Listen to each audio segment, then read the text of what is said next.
for me, I really categorize my life into like the we talk about like waking up and consciousness, right? And there was my whole life before I really came into a place where I was forced to start to feed and nurture that spiritual development and get really curious about it because I needed it.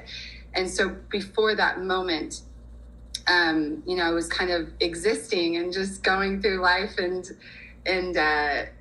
really looking day to day, having fun. I was, in 2012, this is when this really started for me. So I'd had a little bit of exposure to some plant medicines, and some concepts of inner work, through yoga and meditation. I was aware of all of that. And those were things I kind of dabbled in for fun.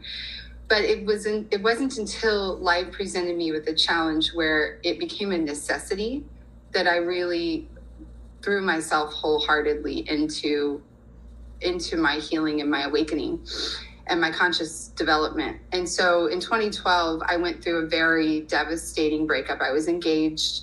I had it all. And I was a bikini model, and I was, I worked sometimes, but didn't really have to because I was, in this partnership where I was very supported.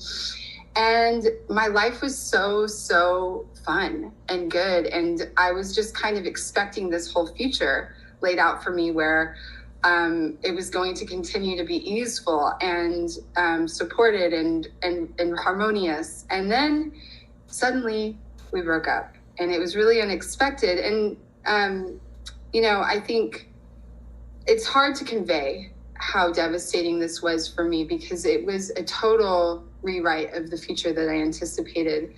And I loved him so much, and I was so happy with him. So it wasn't more the discomfort of my life being totally shifted and the security that I had being shifted was really secondary. It was more the visceral pain of losing somebody that I deeply, deeply loved and was certain was my person.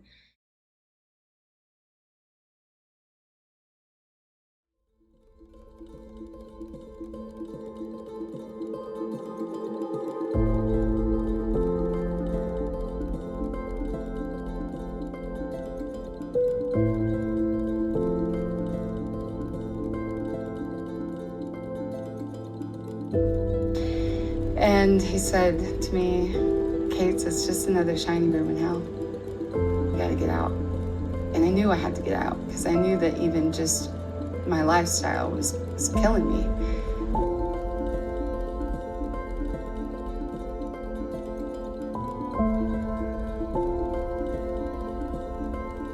I am the best person to do this because I know you on a level that most people will never get to see. And I've known you for 18 years. It really feels like some member of my family is hurting, and I feel it every day.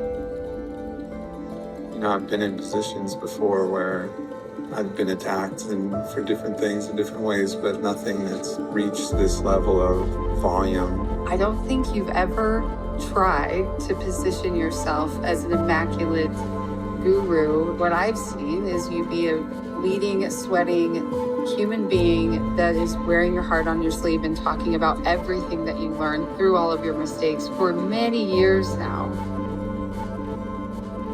Relationships, our most fertile ground for loving expression. But what do we do when the relationships that make us ultimately break us? And how do we rise when falling in love becomes falling apart? Welcome back to Keeping Up with the Marcuses.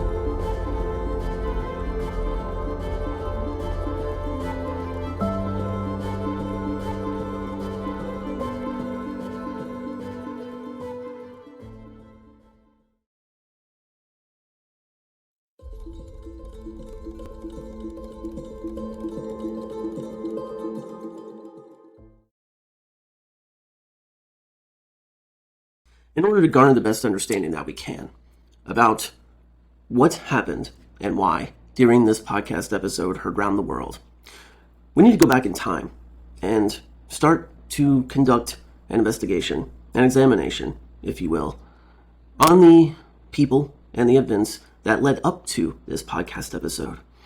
Now, ideally, to conduct a thorough therapeutic process, I would like to go back to, let's say, 45 or 50 years. But, of course, we do not have that luxury here. We only have certain pieces and flashes of time and events and stories.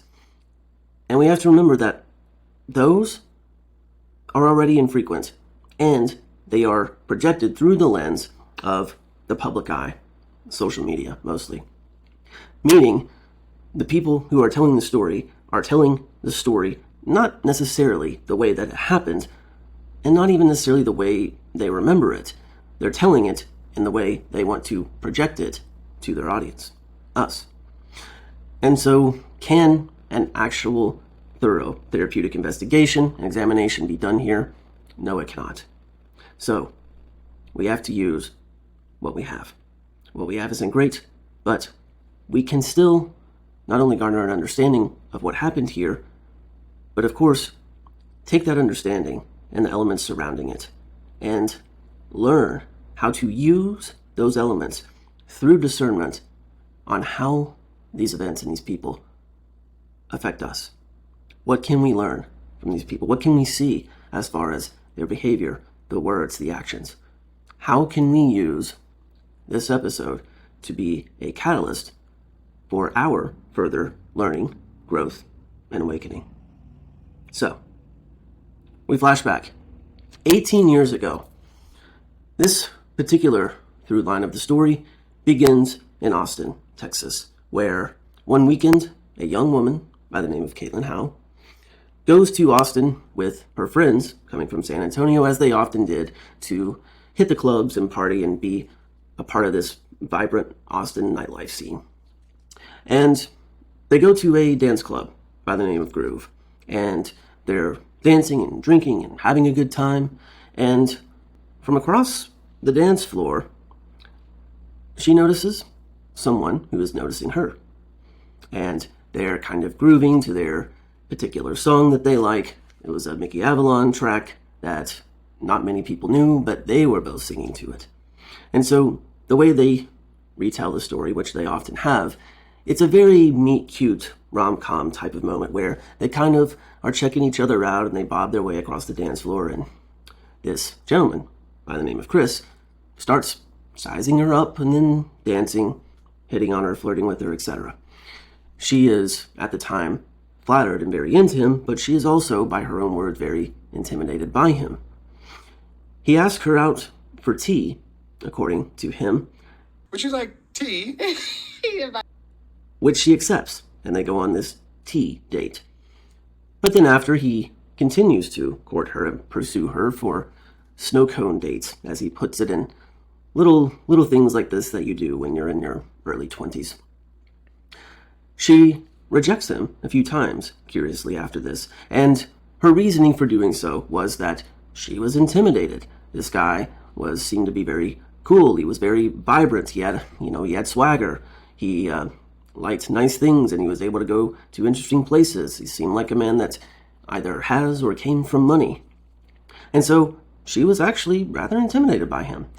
But finally, he wore her down, and she relinquished, and he took her to a date to Las Vegas, Nevada, where they drank and had fun and dinner and shows and the whole Vegas treatment, and she was thoroughly impressed with this man, Chris, and they began a passionate and torrid love affair that would last for 6 whole years. Damn, they got a vibe. And during this 6-year love affair, they would rarely fight, and when they did fight, it could kind of get a little bit vicious because they were both such passionate people, such passionate lovers. But that was rare, and for the most part, they lived their lives, they had adventures, they both grew as individuals in their 20s, and they both started careers, including the gentleman starting his own wellness company that he named On It, where he was getting ready to begin selling nootropics and other wellness pills and things of that nature. So they date. And then things start getting more serious. They go on trips. She moves into his house.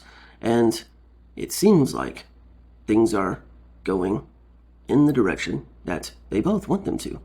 Togetherness, commitment, happiness. During this relationship, both of these individuals would grow in very distinct ways. They grew socially as their friend network expanded to 70, 80 plus friends. They grew spiritually in that they began going on plant medicine journeys and having New Agey type ceremonies that they would take part in. Chris was already into the plant medicine scene and had been since he went with his father on a spiritual sojourn when he was 18 years old. And during this time, Chris was a major influence on Caitlin as far as her own spiritual growth, as far as who she grew up to be as a woman. And she was for him. I mean, this is the 20s, the mid and late 20s, where we perhaps do our most rapid growing in our adult lifetime. But things weren't always as glamorous as what they seemed. As the relationship went on, there would be moments that would pop up, disagreements, and Chris, who had now changed his name after a particular awakening during a plant medicine journey, was now referring to himself by his other name, Aubrey. So Caitlin and Aubrey remained passionate. They remained close. But of course, like everyone else, there were ups and downs. And as the relationship came toward the 5th and 6th year, Aubrey began to kind of back away a little bit. And when Caitlin noticed this, of course, they had conversations about it. What was going on? How did he feel? Was he the one? Was she the one for him? Molly, you in danger, girl. And then one day, he hits her with, I'm not quite happy in this. I don't believe this is necessarily the one for me. And that I had a thriving wild stallion of Eros that desired, different experiences, different connections. I don't know. And they have a couple of conversations. And even the girl, Caitlin, starts noticing that maybe she's not the one for this man. And she doesn't really know what's going on, but she knows that she doesn't feel as chosen as she once did. He ends up breaking off the engagement, and Caitlin is devastated. She is brokenhearted. She is beyond let down. She's upset. Everything. This was the love of her life, and the man she thought she was going to marry and spend the rest of her life with. And now, all of a sudden, he has ended the entire relationship, the engagement, and is moving on. So, what happened there? And what happened right after that? Well, as it turns out, the breakup ended up being an amazing thing for Caitlin, mentally, emotionally, and spiritually. Now, this isn't seen at first, of course. It's devastating, it's soul-wrenching, it's heartbreaking, all of the things.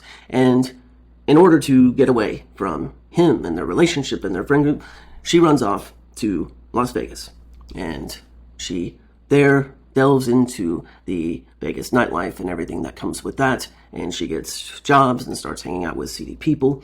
And she spends the next 4 years going through what would be the dark night of the soul, with the break-off of the engagement being the catalyst for what would become her spiritual awakening. That is the beautiful part, of course. But, as most of us know, the night gets much, much darker before the dawn. Because one of the ways that it would get darker was already unfolding.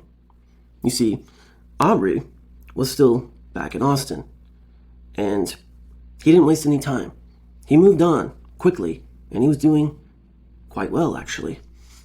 While Caitlin was starting to drown and go into her dark night in Vegas, Aubrey Marcus went into a very fast relationship with Whitney Miller, who had previously in her life won Miss Texas and then Miss USA. Can you imagine being in a relationship, the love of your life, you're engaged to be married, only to have him break it off, break your heart? You run away, lost, distraught, heartbroken, only to very shortly thereafter find out that your ex has moved on, and the person he moved on with is a nationally recognized beauty. That poor woman. What a shot to the ego. That is the ego death story for many of us, is it not? In fact, every time I think about these stories of these women that are in this situation, I picture in my head, do you guys remember the 1990 film Ghost with Patrick Swayze, Demi Moore, and Whoopi Goldberg? It has since become an internet joke, a meme. You guys have probably seen it. But in that film, Patrick Swayze's character Sam is trying to communicate through Whoopi Goldberg's character to his wife, played by Demi Moore. And he's trying to communicate to her that she's in trouble, she's in danger, that people are coming after her, etc. And he's communicating through Oda Mae Brown, which is Whoopi Goldberg's character, except Whoopi wants to say it in her own way.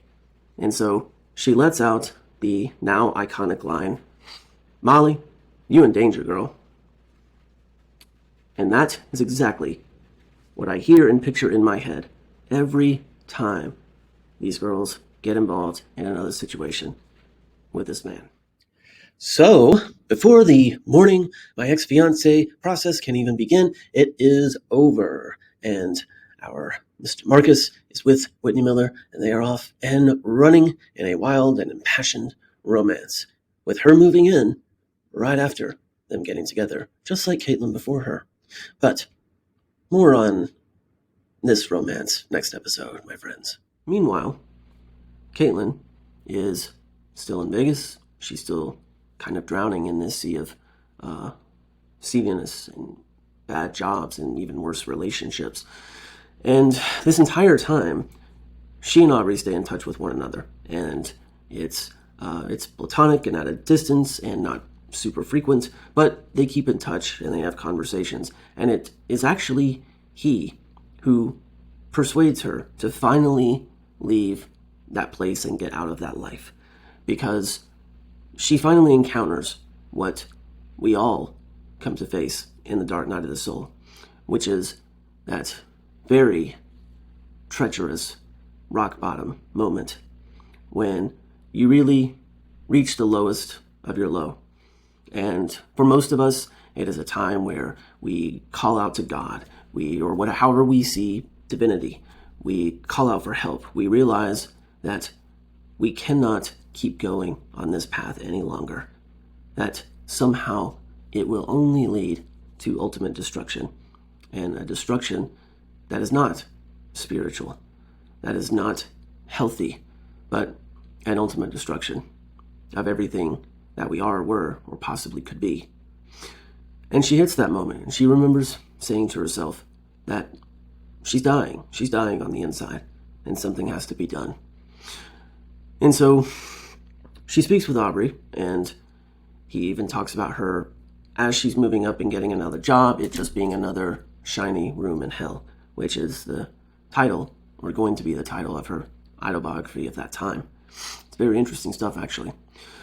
But she does come back around. She pulls herself up, and she comes out of that dark night, comes back into Austin and around Texas, and she does begin to form a close yet platonic friendship with Aubrey, and their friendship keeps growing closer over time. And even her and Whitney, although it was very rocky at first, they develop a friendship. And Whitney even talks about it being tremendous growth for her, because she always had an issue with the other women in someone's, a partner's life and being jealous and immature and these types of things. And so they both state that it was hard in the beginning, but they actually came back and formed what would be a long-lasting, even to this day, friendship. And that's a beautiful thing. But that also brings in a side question that I have for you guys.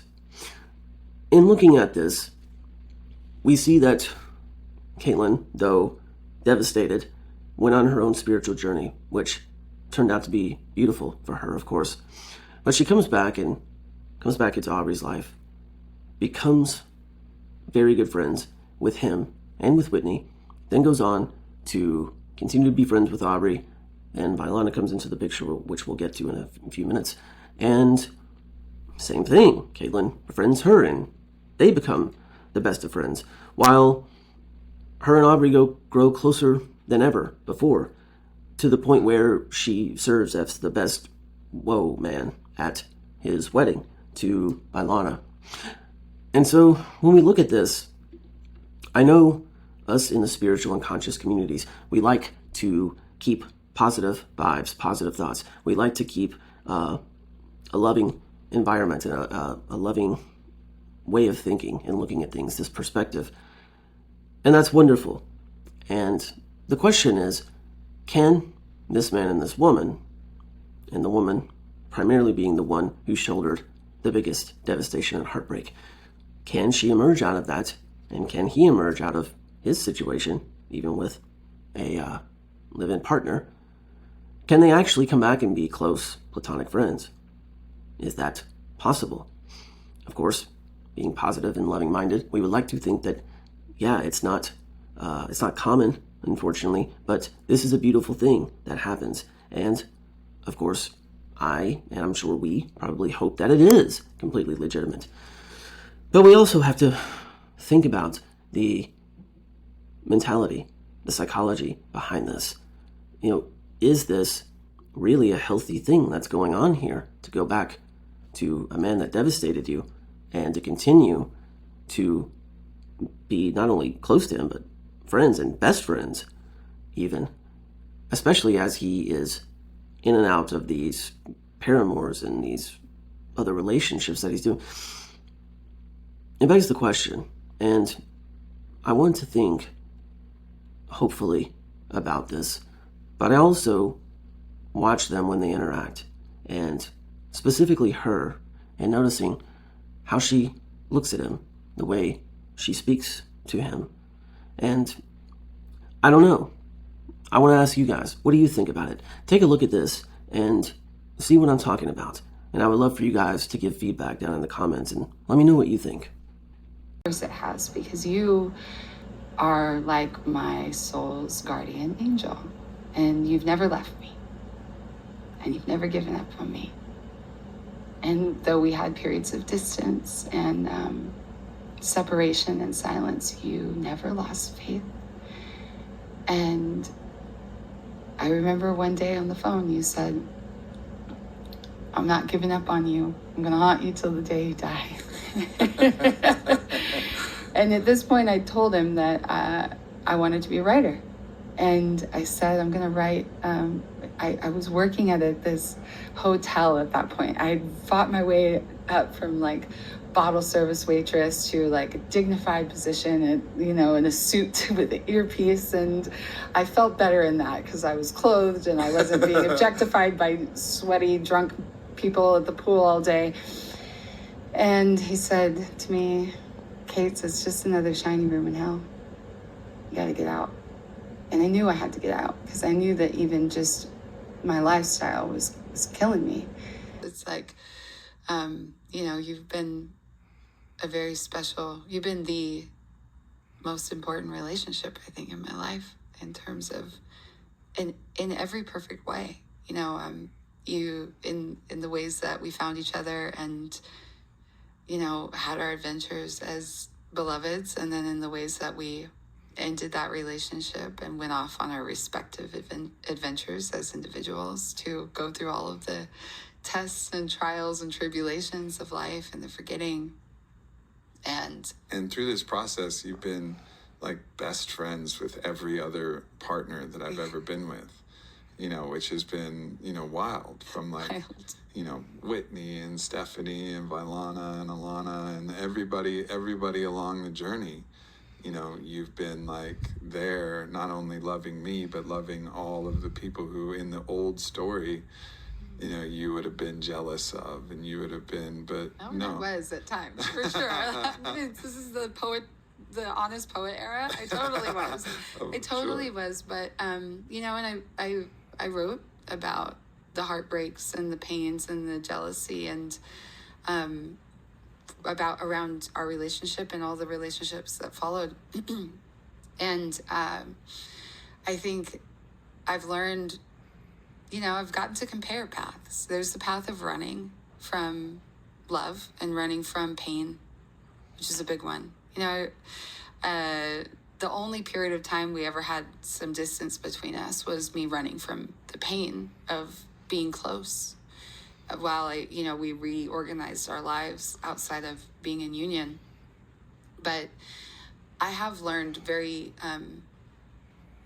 clearly within my own body and my own self that, the difference between being in love and running from love is it's much, much more painful to run from love. And it might not be something, it might be like a way that is kind of like an anesthesia for a while. But whatever that love is that's there, that still hurts, that, to go all the way into it like a poet does, to write it, to feel it, to grieve it, to face it, and to burn through that and reclaim that into true love and the liberation of I love you. I love you as you are. I love you as you are. I love your happiness with anybody. I don't just love your happiness with me. I don't just love your happiness when your favor falls on me. I don't even just love you when you see me. I love you if you never see me. It's really been one of the greatest teachers of. It's been the greatest teacher of true love in my life to be able to step into that, and it's mutual. Yeah. You've never given up on me in all the moments when I was in the underworld, lost to myself. You never let me forget.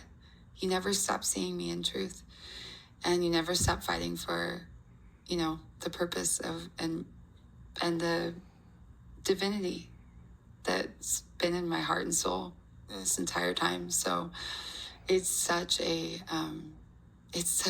amazing masterpiece moment to sit here and walk through this threshold of bringing our books to life and sharing this very vulnerable, very pure and intimate piece of both of us with the world. We're each taking a part that nobody's ever seen before and saying, here, look deeply, closely, as long as you want at this part of me. And, hopefully in that process, you don't only see us, but you see yourself. 100%. Yeah, and that's it. And maybe get a glimpse of the divine through our eyes so you can see God through your own eyes. I think you can probably see what I'm talking about there, right? It's palpable. It's, it's coming out of the screen almost. And this is a good thing, right? This is a very strong emotion, strong love. And because of that strong love, which of course they don't deny, nor should they, we can ask some questions. What is actually going on here? I think we, in the spiritual community, often have these lofty ideals of love and soulmates, soul ties, soul families, and asking questions about these things and going on journeys and reincarnating together and all of these ideals.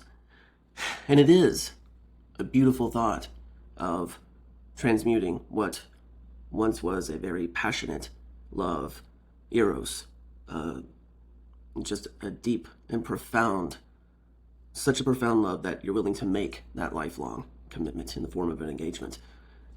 And then to have that cut, quite rapidly, and what that does to the heart, what that does to a person's trust, what it does to a person's soul. And I'm not saying that this isn't real or that they haven't transmuted this eros love into this philia love, this deep true friendship. I do believe that's possible, and I absolutely hope that is what's going on here. I'm not saying that it's not. I'm more so just exploring and asking the question. And I want to pose that question to you guys because these are things that we have to deal with interpersonally out in the world, especially when we are in spiritual communities and we value these interpersonal relationships as sacred. They even speak of sacred union. What does this idea of sacred union even mean anymore? Is everything that is steeped in and created from the divine holds that sacred, then how do we separate that to say that there is something that's sacred and there are things that are not sacred? Should we be doing that? Should there be separation, or should it be held in oneness? And if we hold it in oneness, is that too lofty of an ideal for this material realm? Should we hold it in a separate identity? These are just questions we can look at here. And these, so I want to ask you guys, what do you guys think about this dynamic between these two? Also, we have to look at the psychological and think about what it takes to grow past that and to transmute that love into a fiery and passionate yet completely platonic love. How does one go about do that? Because even within spiritual ideals or not, this is not something that we see often. I mean, we know how deep these things cut us emotionally when they happen, when you are so wrapped up in the relationship with another that you actually plan to stand before them and pledge that I will love you until death do us part. And then that ends. What has to happen inside the mind-body-spirit complex in order to alchemize that and turn it into a different form of love? Are these things predestined? Or are we trying to force things that we haven't figured out a way to actually heal and get over?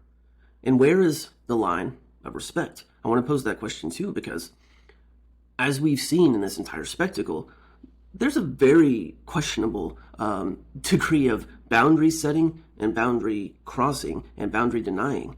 I mean, as we saw in the infamous podcast episode, which we'll talk about later, but Mr. Marcus is speaking across the field of his wife and speaking about the purity of this younger girl and just how basically what a turn on that is for him spiritually and mentally and emotionally, and speaking and just elevating her up into this almost mythical status. And he's literally doing this across the field of sight and sound of his wife sitting right there. And I can't be the only one that had a reaction to that. Like, oh, there's a sense of respect when you make commitments to people. And where is that line of respect in regards to exes? There's a big question that permeates the dating scene and, the gender and culture dynamics that are playing out now is, okay, with regards to an ex, and especially one where there was years of a relationship that almost went into an ultimate commitment, I'm not going to say there has to be, I'm not giving a sentence here for anything because people are different and we have different wants and needs and desires. But oftentimes in these relational dynamics, there has to be boundaries put into place in order for people to feel safety, feel safe enough to open up, feel strong and centered and grounded, yet still lifted up by their partner, their beloved. And so I'm just posing the question to you guys. What are your thoughts about that? What do you think about these dynamics that we're starting to see play out here and how they continue on into the future of this group of people? What does it mean when we feel something inside that says there's something not quite right here? And how we reflect on that in our own lives, what reflections you guys have had. Please, by all means, put that in the comments. And I'm also bringing up this for a couple of other reasons. And one is the issue of money. Now, we're not going to get into the egoic nature of fame and wealth and these types of things. We are going to be talking about that later. But for now, I'm talking about a specific set of rumors, if you will, that went around. I mean, everyone knows that Aubrey comes from money. He made money with On It, and then he became multi-generationally wealthy with the sell of On It. And it's been rumored that, of course, he keeps a lot of people on payroll, and that some of the people that have been on a payroll have been these exes that we're talking about, and that they were essentially made millionaires, ostensibly because he's happy in the place that he is now, and he could do it, and he thanks them for their help and their love and their service to, his life and his romantic journey. And he even talks about where he received that money. In the episode with Dr. Schwartz, I didn't get into it in the coverage I did on that episode, but there is a period there where he does talk about this time of money and how it maybe did not lend to the best version of himself. Let's take a look at that. This is now a time for a different level of focus and a different level of intensity. And I think, honestly, when I sold On It and I got all of that money, it exacerbated these vulnerabilities that I have, because I was able to be more generous and capitulate to other people's needs. People ask me for money. It's like, sure. What do you need? A new fucking house, a new thing over here, a new whatever. I got money. Yeah, sure. And it seemed like that was endless. And then obviously, I've done that so much, just donated and gifted and done so this financial abundance is going away. Everything is kind of shifting in this way. It was that wasn't actually helpful in bringing about the best Aubrey. Yeah. There was aspects of my already natural nature. I was always generous. I just didn't have that much money to be generous with. So I had to hold boundaries a lot clearer. It was a part. It was a part that took over. Yeah. Yeah. And so now it's there's a kind of austerity that I feel like is coming in, and all kinds of positive other elements that are filling the need for that firefighter to just hose out the discomfort, or reaching for a substance, or reaching for some kind of escape from the inner turmoil. That's right. It's fantastic. Cool. Damn. Yeah, this is really, really potent. Thank you. So yeah, even there, he is aware that he was put in this position or found himself in this position. And even though being generous is a beautiful and wonderful thing, there also have to be boundaries put into place around yourself, your generosity, your availability, and that includes your financial generosity and availability. And I salute him for that. Good on him for realizing that this is probably not a healthy thing, probably not even coming from a healthy place, unfortunately, in regards to people pleasing and these other mental emotion issues we'll be discussing later on. So he recognizes that. But there was also something else I saw.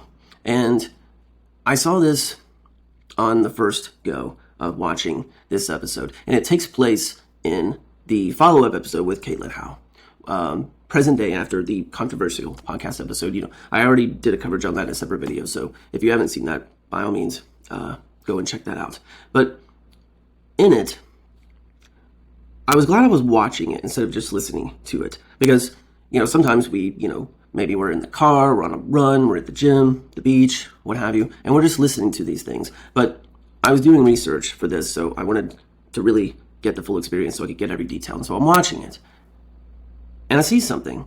And I probably, had I only been listening, I probably would have missed it altogether.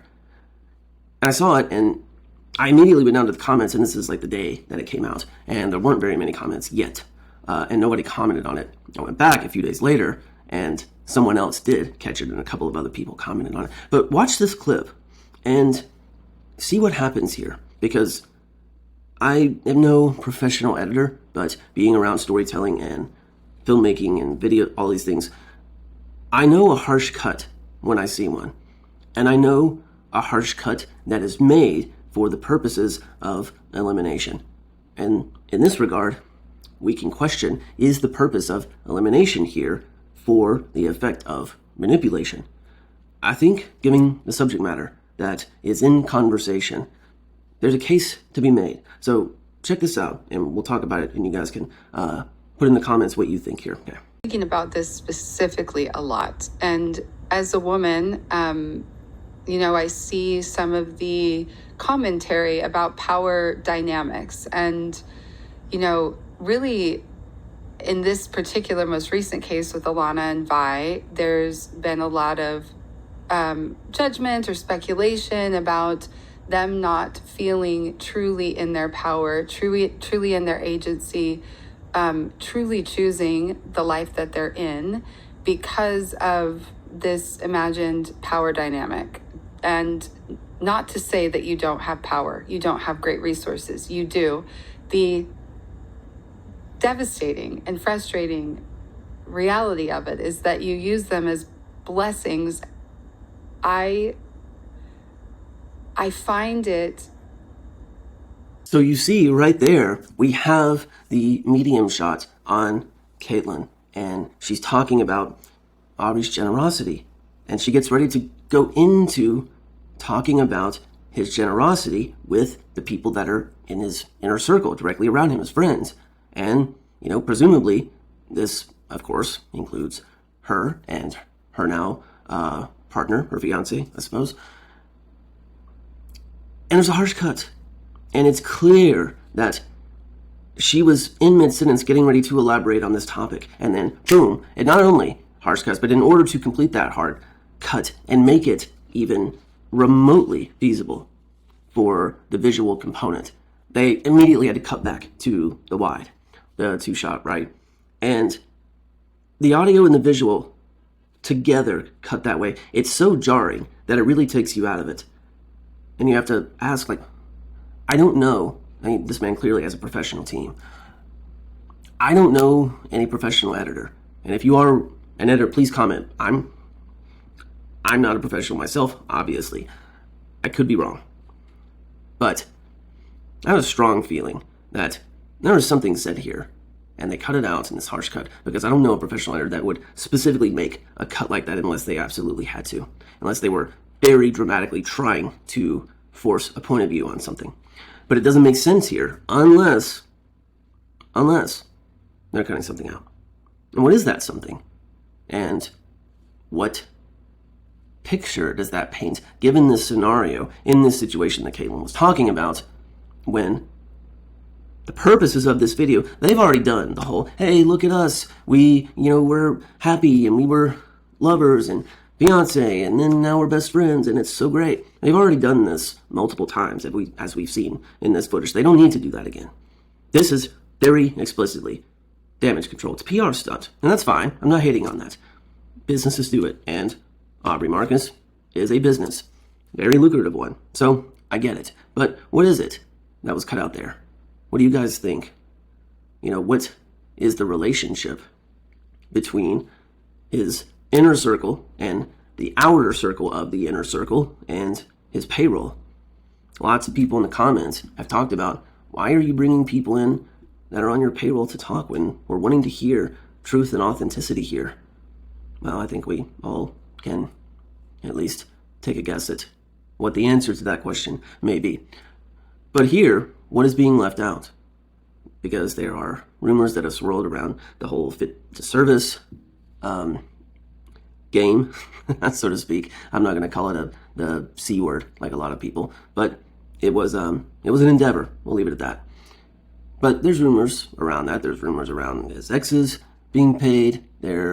He even said so himself, people in that clip, oh, you want a house?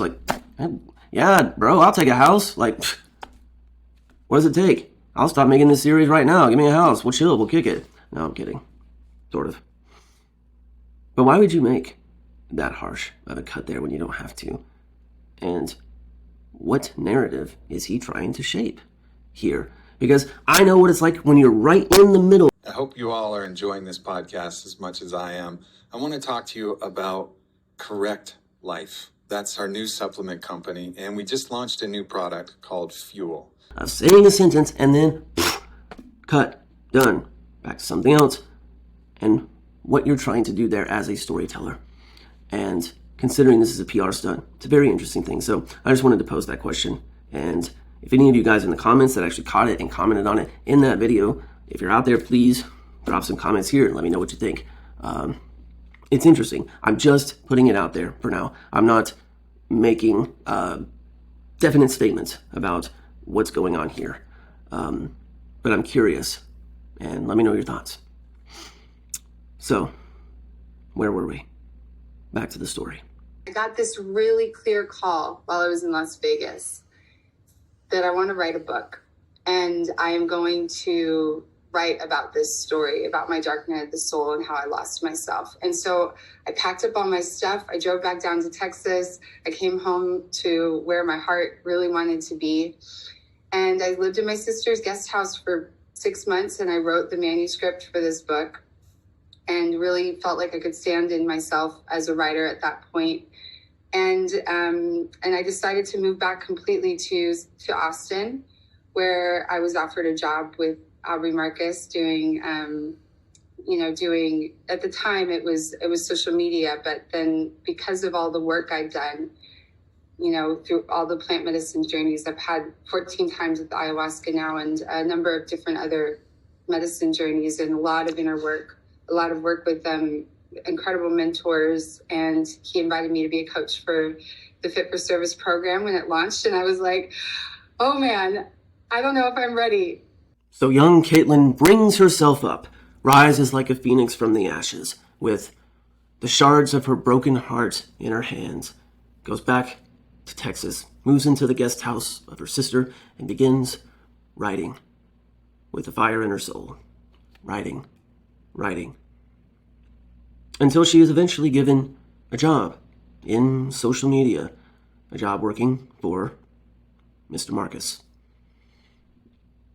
And so the friendship commences in a platonic way and evolves from there. What people make of that is up to them. I find it rather interesting that in the University of Adversity podcast, when Caitlin's discussing her breakup, the dissolution of her would-be marriage, and how distraught she was, when she's discussing all of that, she doesn't actually name that figurehead, the fiancé. She just says what happens. But then later, when she's talking about the comeback and getting out of Vegas and starting her awakening journey, she immediately drops the name Aubrey Marcus when she's talking about the actions that helped her out so much. Brings back to mind what we talked about earlier about how people in public spheres or podcasts shape the narrative to fit whatever the vision is that they want you to see. I mean, this is the same person, after all. So why wouldn't you say his name when you're talking about the utter heartbreak and devastation? But as soon as you're talking about the positive aspects and what came for that and what the person did for you, then the name is mentioned right off the bat. But in the end, what do we take from this story? There's a lot that we could take. To go back to our love story, the big forgetting moment for me was actually when we split up, and there was such a big part of me that raged at that ending for us, which of course it didn't turn out to be the end. But in that moment, that was all I could experience. It was like, this can't be the end of our story. It's been so beautiful. It's been, a real fairy tale for me. It was like, and I know for you too, it was a very, I really say it with no hyperbole. It was a legendary love story, and it was a legendary experience of love. And in that moment, and I've had a couple of big life-altering heartbreaks in my life, a few of them, including the death of my father and other types of heartbreak. But in that moment, I couldn't make sense of or accept the ending that it seemed like we had. And what ended up happening is it was our separation that drove me deeper into myself and into, I've talked about it a couple times in past shows, but into the underworld. So the first chapter of my book in this book, Ridiculous Masterpiece, is called Underworld Heart. And it's like going back to really excavate and examine and carry forward all the pieces that started to come through for me as a poet. But if we focus on this young woman and what she went through, and what she rose from, and how she chooses to live her life these days, we don't know every little detail. But I know that the majority of us have been through excruciatingly painful circumstances.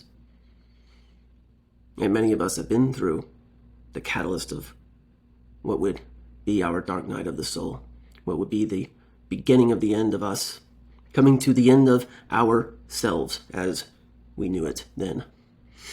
And we know how horrific, daunting, and scary that can be. Sometimes years of being lost in the darkness. But that darkness serves a purpose. Or it's only in that dark, rocky bottom that we actually learn how to become the light, which is who we are. And there are some people who don't make it back from that journey physically. It is a difficult journey. And I don't know where some of you may be now. Maybe you're in your dark night of the soul right now. Maybe it's not even that. Maybe you're in the perils of a relationship gone awry, because relationships are often the catalyst for these dark nights, for these transitions, for these massive emotional and spiritual upheavals that we go through. Relationships, specifically with close family and friends, and even more specifically with significant others. How many people, how many of us, you, me, have dared to open our hearts so wide that we cast a net of love onto somebody else? We build our heart of home into somebody else who is not ready to hold that. And we think, even if it's for a brief moment, even if it's only to us, we think that maybe, just maybe, we have built a home that can last in somebody for a lifetime, only to wake up and realize that they are not open to the building of your home in their life. Maybe not anymore. And that's crushing. Maybe some of you are in that place now. Maybe you're going through a breakup, a divorce. Maybe you're in a loveless relationship. Maybe you're in a marriage that's felt dry and barren for far too long.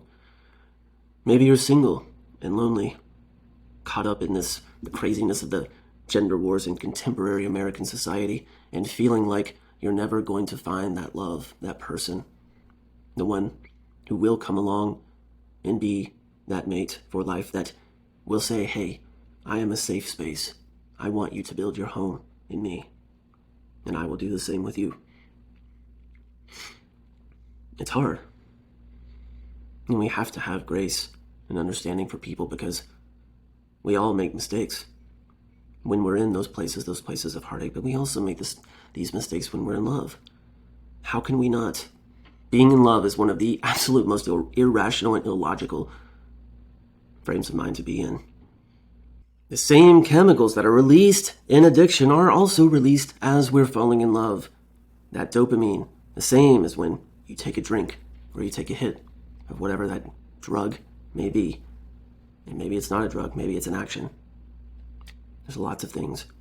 But the barrage and the flood of chemicals that goes through our system, throughout the brain, while we're falling in love. It's why we make mistakes. We're not rational. We're not thinking clearly. It's why we call it the love drug. It's why we crave it when it's not around. It's why we stay in what may be abusive or toxic situations, even though we know it's unhealthy, it's killing us, it's bad, but we just can't get away. It's an addiction. It's how powerful it is. And so if you're going through something right now in your relationships, you can take this story and the millions of other stories that are like it, and you can take heart knowing that it's not over. It's going to hurt. And that's okay. Because these rock bottom moments, the moments that we think are our lowest, is just presenting a hard surface doorway for the path to our highest selves. It's an opportunity. And it's a door because we have to knock. We have to make the choice. But if we seek, we will find. If we knock, there will be an answering. And if you have the courage to step through that door, it can send you on a path that will change everything about who you thought you were and what you thought your life was going to be. Maybe some of you are in that right now, and it's confusing and intoxicating and wild. It's okay too. That is part of the process, because it's not about these high highs and low lows. It's about the journey that we take within and without. The one we go alone and the one we all go together. I don't know what's going on in this relationship or friendship, and it's none of my business, but I pray that it's authentic love. And that's what matters. Now, is love all there is? No. Because we're human. We have egos. And along with the ego comes toxicity. And there are things in this relating to one another that we have to keep in mind. And when we get in these situations, when we have broken hearts, it's confusing oftentimes on how we proceed in our singlehood, in our relationships. Do we stay? Do we go? Do we remain kind of friends but take some distance? Do we go no contact? Every situation is different, and you have to figure out what is the best path for you. I have noticed, however, that there are a couple of things that gets passed around social media, spirituality, and these ideas that maybe are meant with a good heart, but really can become very toxic very quickly. And we just have to be mindful and be careful as we're navigating these somewhat difficult pathways of love. One of those is that we have to stay connected to this person. If a person has left us, broken us, cheated on us, betrayed us, whatever it may be, we are under no obligation whatsoever to stay connected to that person in any way, shape, or form. It worked out for these two. Maybe. Probably. But for a lot of people, that is not going to work. It's too toxic, it's too damaging, and it's going to just elongate suffering. And that suffering is going to continue to take you down, even if you are getting these little bright moments that you think may be leading somewhere. It's not. It's just the dopamine hits that you're getting in your brain when they call, when they text, when you think there might be a change. If it's toxic, do yourself a favor. At least step away for a while. Step away for a while. Suffer. Cry. Spend time with other people that you care about. And if it's something that you decide from a place of love, not from a place of fear, not from loneliness, not from hurt, not from missing, but that this person is a staple and should absolutely still continue to be in your life in a way that is positive for you and the people around you, then you can make that decision. But if you're going through a process and you're brokenhearted, take your time. Live in your pain, learn from it, listen to it. It will tell you which way to go if you listen.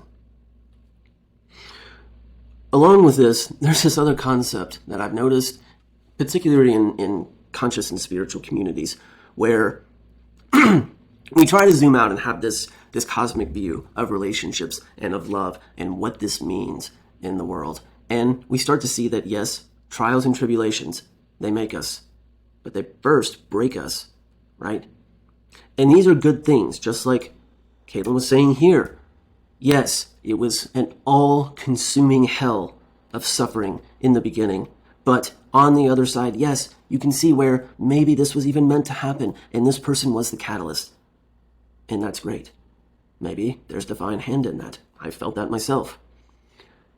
But I've seen too many things get misconstrued on social media and these other places, and I've had people come in, clients, and talk to me about these things, where they feel because social media coaches and these people have pedestalized the person who is the catalyst of the breakup, the cheating, the betrayal, whatever it might be. And maybe they're not even a bad person, maybe they're a good person, but it just didn't work out. Whatever it might be, there's hurt and there's pain.